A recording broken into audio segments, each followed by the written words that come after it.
Welcome to Fluent Phonics. Today we will discover the proper pronunciation of the word kneecap. Kneecap. Kneecap. Kneecap.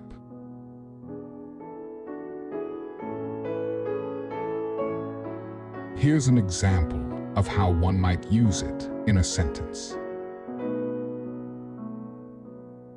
He injured his kneecap while playing basketball last night. A kneecap is a small, flat, triangular-shaped bone located in front of the knee joint that helps to protect and provide stability to the knee during movement.